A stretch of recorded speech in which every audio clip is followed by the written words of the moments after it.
కర్ణాటక మాజీ డీజీపీ ఓం ప్రకాష్ దారుణ హత్య కేసులో కీలక విషయాలు వెలుగులోకి వస్తున్నాయి. ఆస్తి వివాదాలు, కుటుంబ తగాదాల నేపథ్యంలో భార్యే ఆయన్ని హత్య చేసినట్టు పోలీసులు ప్రాథమికంగా అంచనాకు వచ్చారు. ఆదివారం మధ్యాహ్నం ఓం ప్రకాష్, ఆయన భార్య పల్లవి గొడవ పడ్డారు.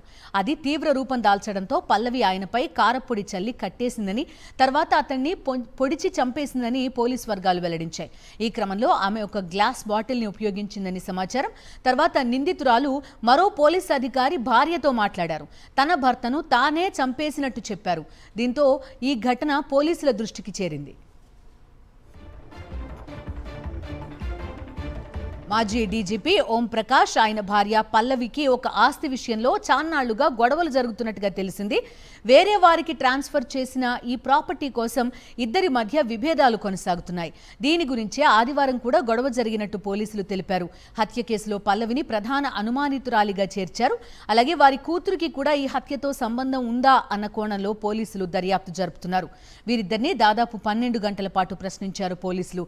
ఓం ప్రకాష్ కొడుకు ఇచ్చిన ఫిర్యాదు మేరకు దర్యాప్తు చేస్తున్నారు.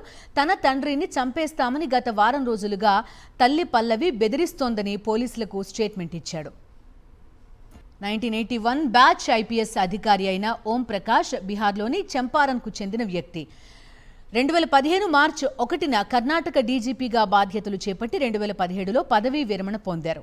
అనంతరం బెంగళూరులోని హెచ్ఎస్ఆర్ లేఅవుట్లో నివసిస్తున్నారు. ఆదివారం మధ్యాహ్నం ఆయన భార్య పల్లవి ఇచ్చిన సమాచారంతో ఇంటికి వెళ్లిన పోలీసులు ఓం ప్రకాష్ రక్తపు మడుగులో పడి ఉండడాన్ని గుర్తించారు. చికిత్స నిమిత్తం సమీపంలోని ఆసుపత్రికి తరలించినా అప్పటికే మరణించినట్టు వైద్యులు ధృవీకరించారు.